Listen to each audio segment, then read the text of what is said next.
नमस्कार दोस्तों, स्वागत है आपका हमारे चैनल पर। आज का विषय बहुत ही महत्वपूर्ण और संवेदनशील है। निराशा से बाहर कैसे निकलें। कभी कभी जीवन में हम ऐसे दौर से गुजरते हैं जब हमें निराशा का सामना करना पड़ता है। इस वीडियो में हम आपको कुछ प्रभावी तरीके बताएंगे जिनसे आप निराशा से बाहर आ सकते हैं और अपने जीवन को बेहतर बना सकते हैं। तो चलिए बिना देरी किए शुरू करते हैं। रिकॉग्नाइज योर फीलिंग्स, अपनी भावनाओं को पहचानें। अपनी भावनाओं को पहचानना एक महत्वपूर्ण कदम है जो आपकी भावनात्मक स्थिति को समझने और प्रबंधित करने में मदद कर सकता है। इसके लिए सबसे पहले आपको यह महसूस करना होगा कि आप अभी कैसा महसूस कर रहे हैं। खुद से सवाल करें कि आपके मन में कौन सी भावना चल रही है।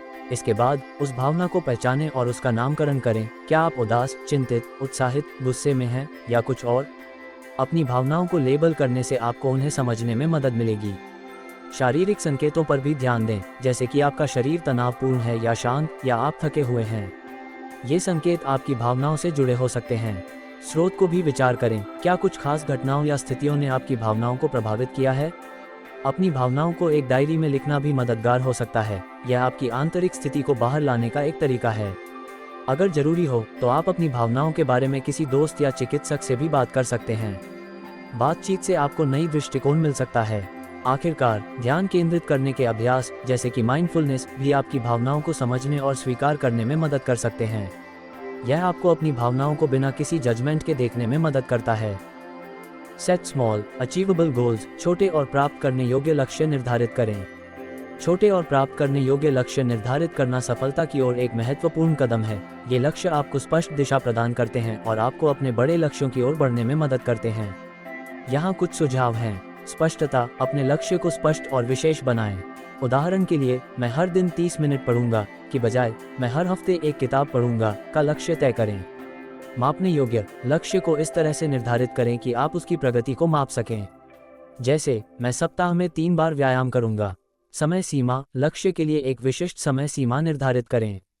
इससे आपको नियमितता बनी रहती है और आप अपनी प्रगति को ट्रैक कर सकते हैं। उदाहरण के लिए, मैं अगले 2 महीनों में 5 किलो वजन घटाऊंगा। व्यवहारिकता, आपके लक्ष्यों को यथार्थवादी और व्यवहारिक बनाएं। ऐसे लक्ष्य चुनें जिन्हें आप अपनी मौजूदा परिस्थितियों और संसाधनों के आधार पर प्राप्त कर सकें। विभाजन, बड़े लक्ष्यों को छोटे छोटे भागों में विभाजित करें। इससे प्रत्येक चरण को पूरा करना आसान होता है और आपको प्रगति का एहसास होता है।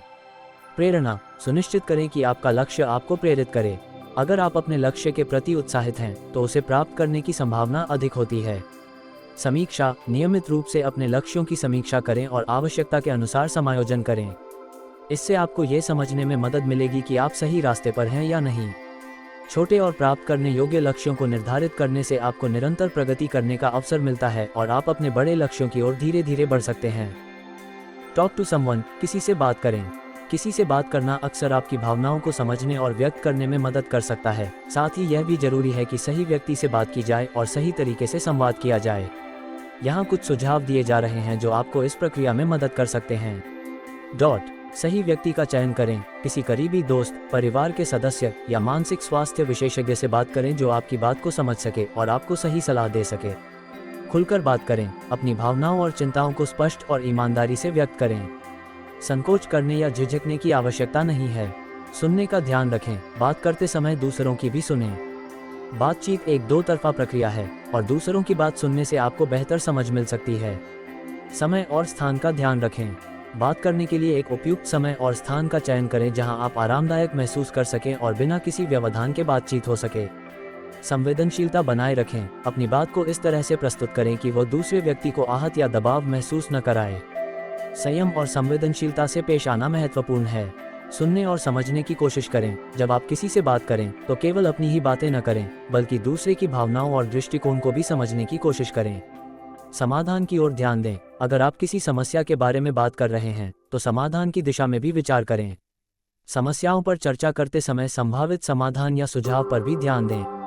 किसी से बात करने से आपको अपने विचारों को स्पष्ट करने में मदद मिलती है और कई बार आपको नई दृष्टि भी प्राप्त हो सकती है।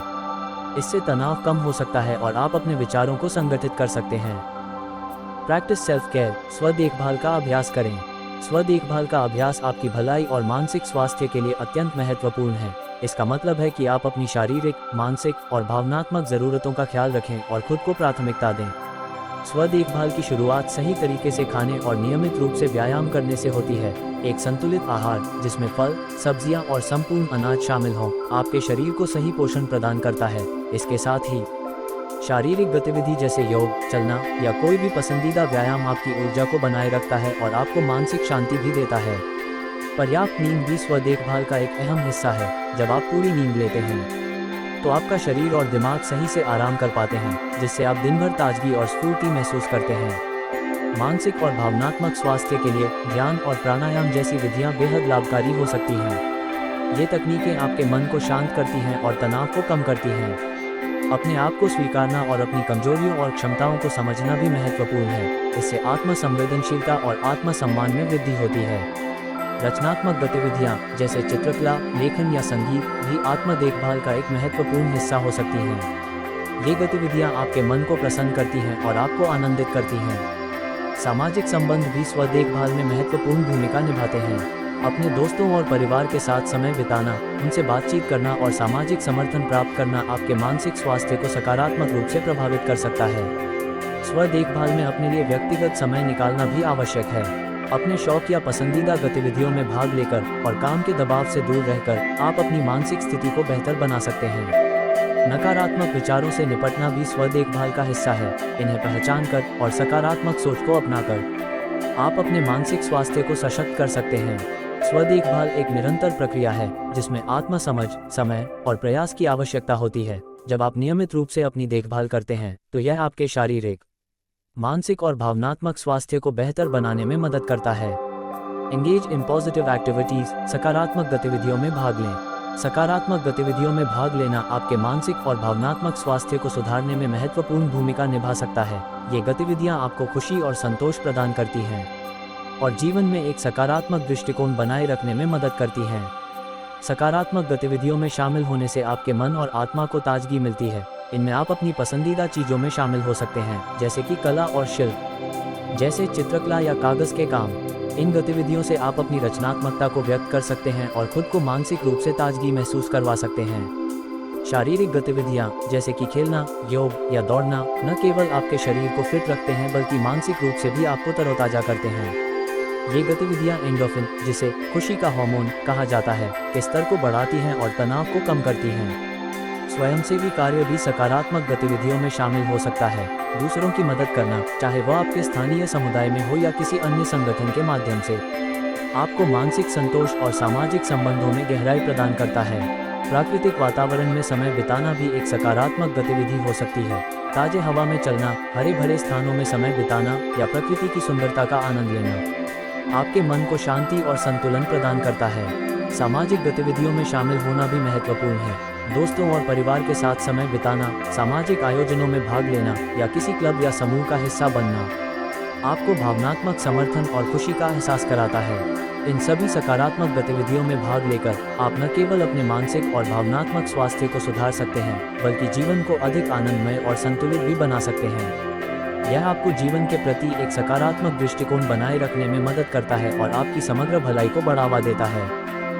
प्रैक्टिस ग्रैटिट्यूड, आभार का अभ्यास करें। आभार का अभ्यास करना आपकी मानसिक और भावनात्मक भलाई को सुधारने में एक शक्तिशाली तरीका है। जब आप अपने जीवन में जो कुछ अच्छा है उसके लिए आभारी होते हैं तो यह आपके मनोबल को बढ़ाता है और आपको अधिक संतोषजनक और सकारात्मक महसूस कराता है।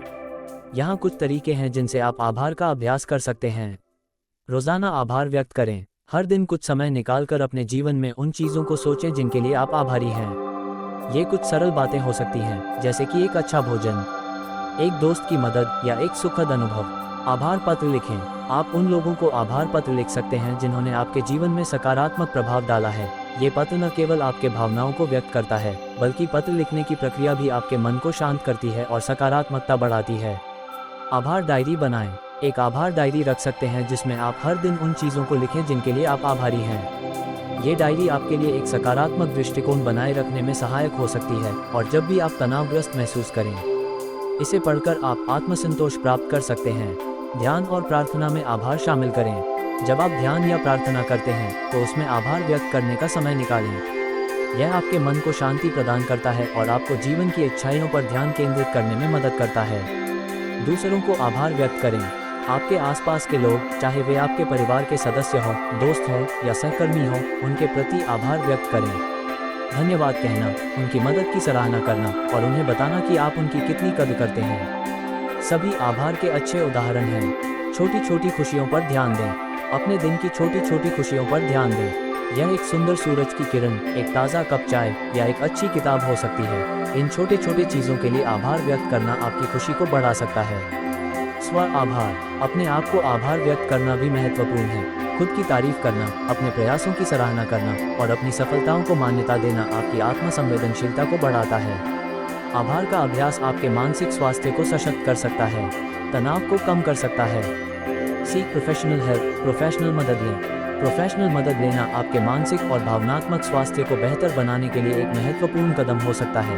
यह विशेष रूप से तब आवश्यक होता है जब आप अपने आप समस्याओं का समाधान नहीं कर पा रहे हों या जब आप अपनी स्थिति को अकेले संभालने में असमर्थ महसूस करें। यहाँ कुछ तरीके हैं जिनसे आप प्रोफेशनल मदद ले सकते हैं। मनोवैज्ञानिक या काउंसलर से संपर्क करें। यदि आप तनाव, चिंता, अवसाद या अन्य मानसिक स्वास्थ्य समस्याओं का सामना कर रहे हैं, तो एक लाइसेंस प्राप्त मनोवैज्ञानिक या काउंसलर से संपर्क करना मददगार हो सकता है। वे आपकी भावनात्मक समस्याओं को समझने में मदद करेंगे और आपको सलाह और तकनीक प्रदान करेंगे जो आपके मानसिक स्वास्थ्य को सुधारने में सहायक हो सकती हैं। मानसिक स्वास्थ्य चिकित्सक, साइकियाट्रिस्ट से मिलें। अगर आपकी समस्या गंभीर है और आपको दवा की आवश्यकता हो सकती है, तो एक मानसिक स्वास्थ्य चिकित्सक से मिलना उचित रहेगा। वे निदान कर सकते हैं और आवश्यक दवाओं के साथ साथ चिकित्सा प्रबंधन प्रदान कर सकते हैं। प्रोफेशनल मदद लेना आत्म देखभाल का एक महत्वपूर्ण हिस्सा है। यह न केवल आपके मानसिक और भावनात्मक स्वास्थ्य को बेहतर बनाने में सहायक होता है, बल्कि यह आपको अपने जीवन में संतुलन और खुशहाली प्राप्त करने में भी मदद कर सकता है।